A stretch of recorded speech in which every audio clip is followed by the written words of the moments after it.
A todos nuestros televidentes, muy buenos días, sean bienvenidos a Encuentro, el programa institucional de la Federación Colombiana de Trabajadores de la Educación. Mi nombre es Viviana Bello y a continuación los titulares. La Ley Orgánica de Competencias deberá entrar al Congreso con mensaje de urgencia para concretar la reforma que aumenta los recursos para salud, educación, agua potable y saneamiento básico. Aunque sin mayorías aseguradas, el Ejecutivo buscará sacar avante en el Congreso la reforma a la salud, la Ley de Competencias, el Presupuesto General de la Nación para 2026 y la Ley sobre Tarifas de Energía. Avanza la concreción del proyecto de ley que dará inicio a la ruta legislativa de una de las reformas más esperadas por los colombianos. Se trata de la Ley Orgánica de Competencias que direccionará los recursos del Sistema General de Participaciones.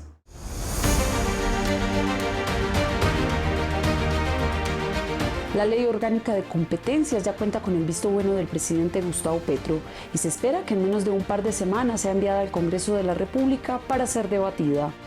Está claro que para el presidente de la República, lo cual expresa el borrador de la Ley de Competencias, es el cierre de brechas de estos sectores, en particular, vuelvo a repetir, educación, salud y agua. Séptimo punto, ¿va a haber ley? Sí, ya está el borrador, ya el presidente dio línea, nos hemos demorado más de lo que hubiéramos querido, más de lo que es prudente incluso, la verdad, porque le apostamos a algo que es muy engorroso, costoso, pero a mi juicio necesario, y es que hubiera una propuesta de gobierno concertada, ampliamente concertada. Es decir, que el equipo técnico que ha elaborado el borrador de la ley está compuesto por 5 ministerios. Esta ley es clave para poner en marcha la reforma al Sistema General de Participaciones que gracias al trabajo de FECODE y años de lucha logró ser aprobada en diciembre con un aumento histórico del presupuesto al 39% para sectores como la educación, la salud y el agua potable. Gracias a la reforma constitucional se van a recuperar unas platas para la política social y en particular para la educación, porque es el que más depende, digamos, de ese rubro del Sistema General de Participaciones para financiarse. Vuelvo a repetir, el 75% de la financiación de la educación, preescolar, básica, media y tránsito, depende del Sistema General de Participaciones, el 50% depende de la de agua y el 15% de salud. O sea que esto es crítico, sobre todo para el sistema educativo. Desde Barbosa, el alcalde respaldó el papel del magisterio colombiano en la construcción de esta hoja de ruta que busca garantizar que los recursos lleguen directamente a las aulas y a los territorios que más lo necesitan. Creo que hay que despertar en Colombia una gran efervescencia nacional para salvar la educación pública, para mejorar, para tecnificar la salud. Yo quiero agradecerle a la Federación y veo a FECODE hoy muy comprometido con el país, aprovechando el momento del cambio que abre las puertas del presidente Petro, y nosotros los que representamos el Ejecutivo y los gobiernos locales tenemos que salir al frente a liderar este combate para defender la salud pública, la educación pública, el agua potable y el saneamiento básico de los sectores más grandes que tiene la sociedad colombiana, que son los más débiles. FECODE logra una conquista histórica. Después de décadas de lucha, su esfuerzo se traduce en una hoja de ruta real para que la educación pública reciba los recursos que merece. Ahora el reto está en el Congreso. El Acuerdo 2025 de la Mesa Sectorial de Educación tiene un capítulo específico sobre el personal administrativo de los colegios oficiales del país, juegos del magisterio, bienestar, ampliación de plantas y pago de deudas hacen parte de los acuerdos en respuesta a las luchas de tiempo atrás de este gremio.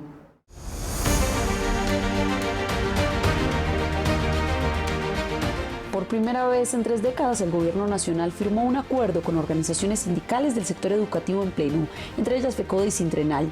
El capítulo 3 del Acta de Acuerdos de la Mesa Sectorial de Educación se concentra en lo relacionado con los acuerdos para el personal administrativo de las instituciones oficiales. El 1 de julio hemos firmado con el Ministerio de Educación un acuerdo sectorial con grandes avances, como es la ampliación de planta de personal administrativo en el país. Hace 30 años no se amplían las plantas, cada día más colegios, más niñas, niños, jóvenes y docentes. Hemos logrado firmar un acuerdo de tal manera que en la reforma a la Ley de Competencias del Acto Legislativo se incluyeron recursos y se hará una parametrización del personal administrativo de acuerdo al número de alumnos y a la necesidad del servicio. Esto permitirá tener más celadores, servicios generales, técnicos, operarios, auxiliares administrativos, auxiliares financieros, secretarios y profesionales, lo cual nos permitirá brindar una educación de calidad. Un punto clave es el que busca ampliar la planta administrativa en colegios públicos del país. Se trata de un avance sin precedentes que reconoce la sobrecarga laboral, la tercerización masiva y las difíciles condiciones en las que trabajan más de 180.000 personas. El acuerdo contempla que los recursos permanentes para contratar celadores, auxiliares, técnicos, secretarios y personal administrativo, según el número de estudiantes por institución, sean generados a través de la Ley de Competencias, que regulará la reforma del Sistema General de Participaciones. La primera vez que un gobierno firma un acuerdo para ampliar plantas de personal administrativo. El segundo aspecto fundamental es el reconocimiento y pago de zonas de difícil acceso para el personal administrativo. En la actualidad hay un promedio de 5.000, 6.000 personas que sufrimos las mismas dificultades que nuestros queridos compañeros docentes para llegar a nuestros puestos de trabajo. Entonces va a ser una mesa técnica donde se mira todo el proceso jurídico, financiero y lo mismo. La idea es que quede incluido en la Ley de Competencias, en esa reforma. El acuerdo también sienta las bases para reparar una deuda histórica, avanzar hacia la igualdad en condiciones laborales para quienes sostienen el funcionamiento diario de las escuelas. La inclusión de zonas apartadas y el compromiso con el pago de obligaciones pendientes abren la puerta a una política educativa más justa y territorialmente equilibrada.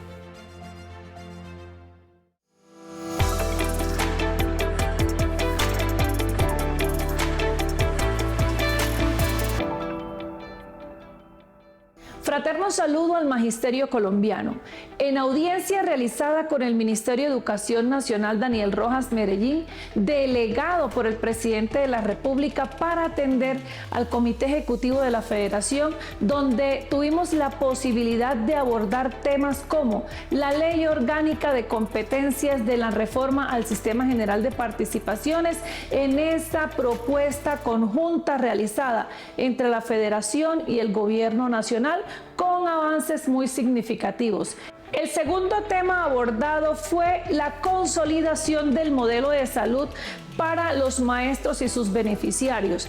Aclararle al magisterio, si bien es cierto todos los contratos finalizan el 31 de julio, incluido el contrato de la comisión fiduciaria con la previsora, le hemos solicitado desde la Federación las garantías al gobierno nacional y a la fiduprevisora para la continuidad en la prestación del servicio de salud, que por ningún punto se paralice, al igual que las sesiones permanentes por parte del Consejo Directivo FOMAC, donde debemos abordar, independientemente del manual tarifario, los temas como el registro calificado ampliado de los prestadores del servicio de salud, los prestadores para la dispensación de medicamento, con la respectiva recomendación del Consejo Directivo, ajustado al manual tarifario aprobado en las sesiones anteriores, que garantice en esta nueva contratación transparencia, eficacia, contexto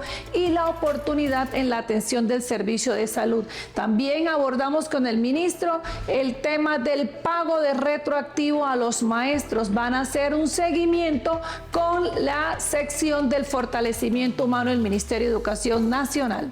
FECODE y la Asociación de Trabajadoras y Trabajadores de la Educación del Distrito ADE alzan la voz frente a lo que denuncian como una privatización encubierta de la educación pública en Bogotá y una preocupante persecución sindical impulsada por la administración de Carlos Fernando Galán.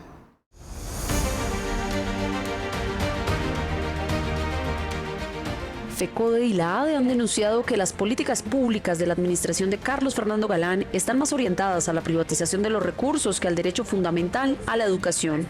Ejemplo de ello es la denuncia de la concejal del Pacto Histórico Heidi Sánchez sobre el contrato por más de 3.539 millones de pesos de la Secretaría del Área con la fundación privada Unite Wait. En la junta directiva de esta fundación figura Cecilia María Vélez, exministra de Educación durante el gobierno de Álvaro Uribe Vélez y una de las principales aliadas de Galán en campaña, además de ser gran amiga de la secretaria de Educación actual de Bogotá, Isabel Segovia.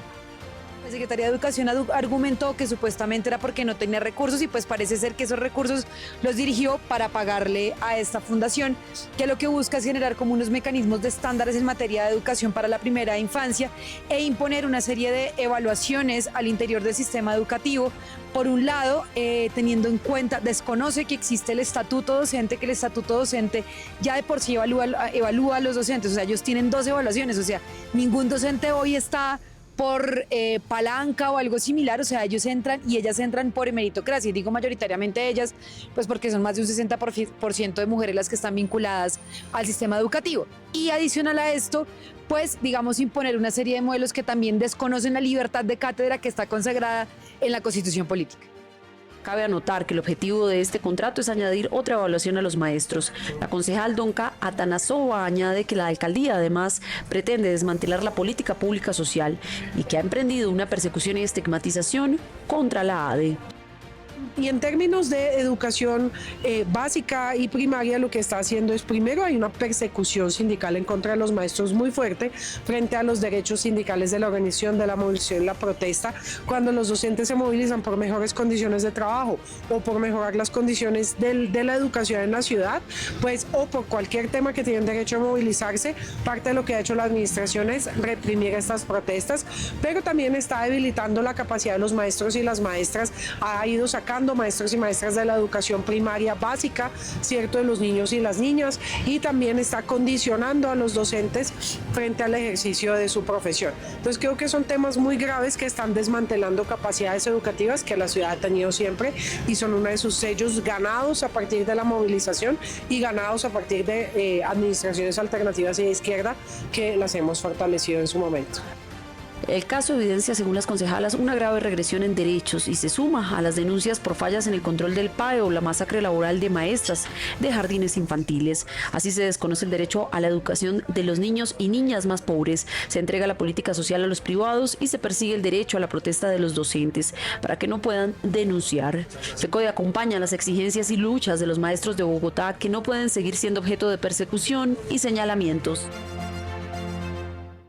La protesta es un derecho constitucional protegido por convenios internacionales. Aún así, mandatarios locales con tintes autoritarios pretenden coartarlo o restringirlo, razón por la cual un experto explica el contenido de esta forma de persecución a la movilización ciudadana.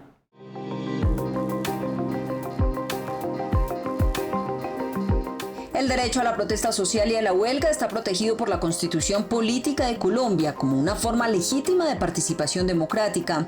Organizaciones sindicales como FECODE han defendido que la participación de los docentes en jornadas de paro hace parte del ejercicio de sus derechos fundamentales, siguiendo el discurso neoliberal y en el afán de estigmatizar la movilización social. Las administraciones suelen argumentar que los días no trabajados deben descontarse del salario por tratarse de una suspensión voluntaria del servicio. Omiten adrede que no se trata de días no laborados, sino que están ejerciendo la protesta y las patronales tienen obligación de respetarlo. En principio, la ley permite que las entidades territoriales hagan esos descuentos por las inasistencias laborales, pero siempre que no exista una justificación válida. Pero cuando hablamos de protestas que son convocadas por sindicatos legalmente constituidos precisamente en esa defensa de derechos fundamentales, como por ejemplo la salud, como ocurrió recientemente con los docentes, ahí ya entramos en una zona más sensible del derecho, diciéndolo así, ¿sí? Este derecho a la protesta, cabe recordar que es un derecho fundamental que se encuentra protegido por la Constitución e incluso por convenios y tratados internacionales. Lo que sí se debe analizar es si la movilización tuvo una causa legítima, un desarrollo pacífico y si fue parte de una jornada sindical formalmente establecida.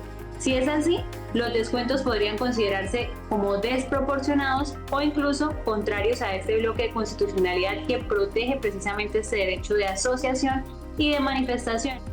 Es de destacar que el deber de respeto y garantía del derecho a la protesta están respaldados por la Constitución en los artículos 37, 53, 93 y 94, así como por instrumentos internacionales como el Pacto Internacional de Derechos Civiles y Políticos y el Convenio 87 de la OIT.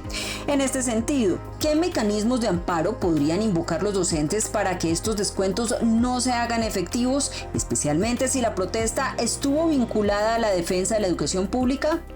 Respecto a los mecanismos a los cuales pueden acudir, están la acción de tutela cuando los descuentos se hacen en forma individual y en caso en que consideren los descuentos pueden tener como represalias indebidas o vulneran otros derechos superiores, también se puede acudir a ese comité de convivencia laboral. Por ejemplo, si hablamos de casos donde se han iniciado investigaciones disciplinarias por ejercer ese derecho a la actividad de manifestación.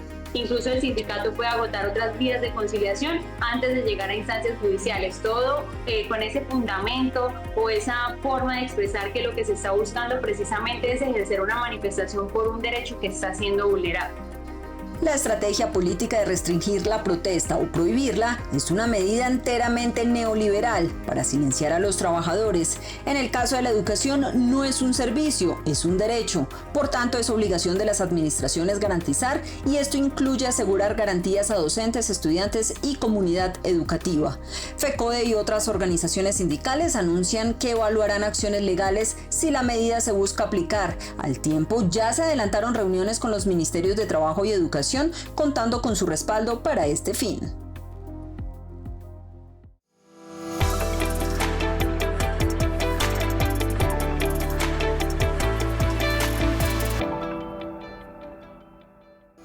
Un saludo al Magisterio Colombiano. Esta semana adelantamos varias actividades para avanzar en la convocatoria de ascenso y reubicación salarial de los maestros regidos bajo el decreto 1278. Primero, sale el decreto ya definitivo con las modificaciones del 1657, con la firma del ministro, está en Hacienda y se está haciendo un trámite de urgencia para garantizar que salga a tiempo. Segundo, se revisa en la generalidad el cuerpo de la resolución que debe contener los ajustes que se hicieron al decreto 1657 para que se convoque a los maestros que le corresponden en esta corte. En este sentido, se llamarán a los maestros y maestras vinculados bajo el decreto 1278 que lleven al menos 3 años de servicio desde el primer periodo de prueba, que esté ejerciendo las funciones docentes, se incluye a los PTA o a compañeros que tienen en encargo en otro cargo diferente al que concursó, y aquellos maestros que tienen las 2 últimas evaluaciones de desempeño que no hayan sido usadas efectivamente en un ascenso. Por lo tanto, serán convocados quienes no se presentaron el año pasado, quienes no superaron los 80 puntos y un núcleo pequeño que son docentes que se presentaron, pasaron, pero no fue efectivo ni el ascenso ni la reubicación salarial por algunas condiciones.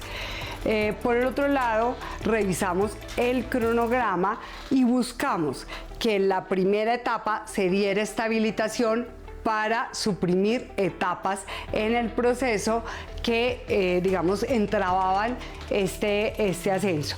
Tendremos otras reuniones al respecto la próxima semana para finiquitar este proceso y esperamos que todo se dé a tiempo para desarrollar esta convocatoria como se acordó en el 2025. El Congreso de la República inició este 20 de julio una legislatura cargada de una intensa actividad política y electoral. Por ello, hoy les contamos el reto que enfrenta el presidente Gustavo Petro en medio de un parlamento cada vez más fragmentado y unas mayorías más preocupadas por la reelección que por trabajar.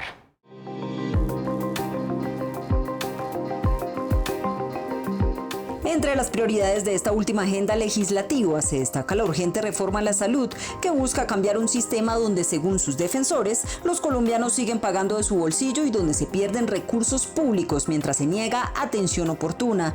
También está en discusión el marco de justicia para la paz, una iniciativa que enfrenta un ambiente difícil por el aumento de la violencia y las amenazas contra líderes sociales. Aún así, se considera clave para abrir camino a nuevos diálogos de paz en el país. Pues yo creo que el tiempo lo existe, ¿sí? Allí lo que hay que consolidar es la voluntad política. Tenemos que ganar la comprensión de parte de los partidos tradicionales que han hundido la reforma a la salud y que no están conectados estos partidos con la necesidad de la gente. El pacto histórico, otros partidos y congresistas que están apoyando esta reforma, pues hacemos el llamado a los senadores, representantes a la Cámara de Cambio Radical, de Centro Democrático y algunos sectores conservadores cristianos para que revisemos su compromiso con la gente que en este momento está sufriendo tanto por este tema de la salud. Otro de los proyectos que podría avanzar es la ley para regular la inteligencia artificial, que busca garantizar la propiedad intelectual, proteger la intimidad de los ciudadanos y al mismo tiempo aprovechar esta tecnología para el desarrollo nacional. Dentro de los temas pendientes, preocupa que el gobierno no haya impulsado con fuerza la reforma de las leyes 142 y 143 necesarias para regular tarifas de servicios públicos como energía, agua y gas, que afectan especialmente a regiones como la costa Caribe. Existen algunas iniciativas parlamentarias, pero no se considera que carecen de la solidez de un proyecto del Ejecutivo. Tenemos la reforma tributaria e igualmente tenemos el presupuesto del 2026. Y yo le hago un llamado al Congreso para que aprobemos el presupuesto, porque todo eso del sistema de participación se verá afectado si no se aprueba. Entonces los alcaldes y los gobernadores tienen que hablar también con sus parlamentarios, porque ¿de dónde sacamos la plata?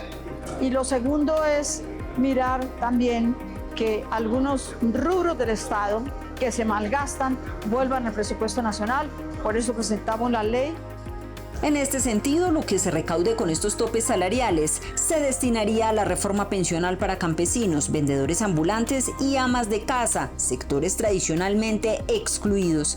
Finalmente, senadores y congresistas coinciden en que el mayor reto no es el tiempo, sino la voluntad política, por lo que hacen un llamado a las bancadas tradicionales a respaldar reformas que respondan a las necesidades reales de la ciudadanía y no solo a intereses electorales.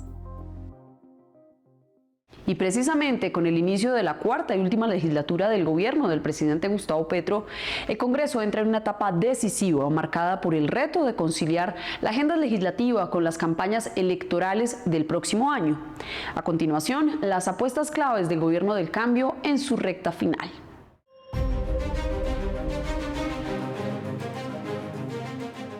Una vez instalada la cuarta legislatura del Congreso de la República, en la que se eligieron las mesas directivas de Cámara y Senado que estarán al frente de los debates de proyectos de ley clave para el futuro de los colombianos, tanto el magisterio como los ciudadanos en general deberán estar atentos a estas jornadas legislativas que se adelantarán justo en medio de campañas políticas. Los maestros y las maestras del país deben estar atentos porque las jornadas, legislativas, el Congreso va a tener que fijarse en varios proyectos de ley muy importantes, por ejemplo, el de competencias para orientar lo que fuera todo legislativo sobre el sistema general de participaciones. Ahí los maestros y las maestras tienen que estar atentos para proteger los recursos para la educación del pueblo colombiano, pero además el proyecto de ley de presupuesto, evidentemente, lo anuncia el presidente Petro, que debe tener un componente importante de cómo los súper ricos, los que ganan es por billones de pesos, deben contribuir a la financiación de la política social del país. Otro de los grandes debates estará concentrado en el Senado, donde avanzará la reforma a la salud. Esta iniciativa busca que las EPS dejen de manejar directamente los recursos públicos del sistema y evitar las trabas que actualmente dificultan la atención y el acceso a medicamentos para la población. La agenda legislativa incluye temas de enorme trascendencia y su avance dependerá en buena medida de la voluntad política del Congreso. Bueno, ustedes vieron que cuando el Senado de la República se llenó de miedo con la consulta popular, es decir, con la democracia directa, sacaron rápidamente 2 debates en el Senado de una reforma tan polémica como era la reforma laboral, porque había la voluntad, ¿cierto? Entonces es una demostración que si hay voluntad de sacar leyes de la República que le sirvan al pueblo, entonces seguramente se pueden dar el trámite. De acuerdo con el representante, como se ha evidenciado en otras ocasiones, cuando existe interés real, es posible dar trámite ágil a proyectos polémicos, pero si se persiste en el filibusterismo y la dilación, es probable que estas iniciativas vuelvan a quedar pendientes. Por ello, se hace un llamado a que el pueblo colombiano esté atento, participe y ayude a vigilar cómo se desarrolla el debate de estas leyes que impactan de manera directa la vida de millones de ciudadanos.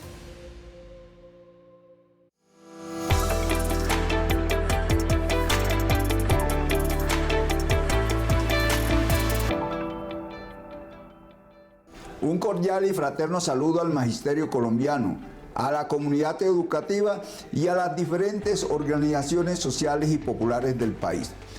En el nuevo modelo de salud del magisterio, el 31 de julio vence la contratación con todas las entidades prestadoras. Por lo tanto, es necesario y urgente la renovación de contratos en todo el país, tal como lo hemos exigido a la Fiduprevisora y al Gobierno Nacional. Se debe garantizar la continuidad de la atención sin interrupciones. Sostuvimos una reunión con el ministro de Educación, donde con el Ejecutivo realizamos un análisis de temas de importancia para la educación y el magisterio. Entre los logros del encuentro señalamos que se confirma el avance del proyecto de ley orgánica que reglamentará la reforma del Sistema General de Participaciones. El gobierno priorizará nuevamente aumento en el presupuesto para la educación el próximo año y le reiteramos la urgencia de la reunión con el presidente Gustavo Petro. Por otro lado, se emitirá una nueva circular para reiterar el cumplimiento del decreto 0277 en lo referente a la jornada laboral. Asimismo, ratificó que el Gobierno Nacional ya giró lo correspondiente al retroactivo salarial a las entidades territoriales y realizará el debido seguimiento. Exigimos a los entes territoriales que cumplan, agilicen los trámites y procedan con los respectivos pagos actualizados de salarios y retroactivos a las y los docentes. De igual forma, el decreto de convocatoria a procesos de ascensos y reubicaciones en el 2025 ya fue firmado por el ministro de Educación. Ahora requerimos que el ministro de Hacienda también lo firme con prontitud. En este objetivo, el pasado jueves 24 de julio, durante la mesa sobre el acuerdo, proyectamos un cronograma que iniciará el próximo mes y se desarrollará en el 2025.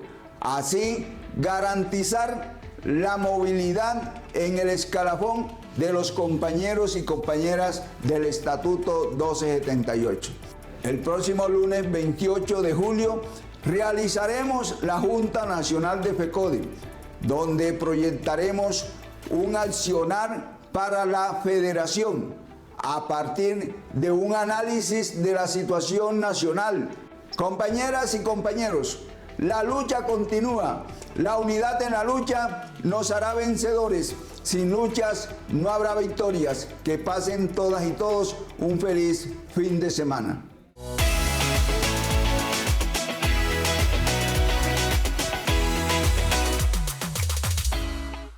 Recuerden, nuestras citas el próximo sábado por Teleantioquia, y toda la información oficial de la Federación Colombiana de Trabajadores de la Educación la encuentran en nuestras redes sociales, en donde estamos en TikTok, Facebook, Instagram y también estamos en X.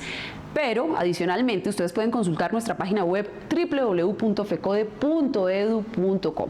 La invitación que le tenemos a todos los maestros y las maestras es a conectarse a continuación a través de nuestras redes sociales a Encuentro Radiovisual en vivo. Ustedes ya saben, tenemos una cita dentro de 8 días. Hasta una próxima.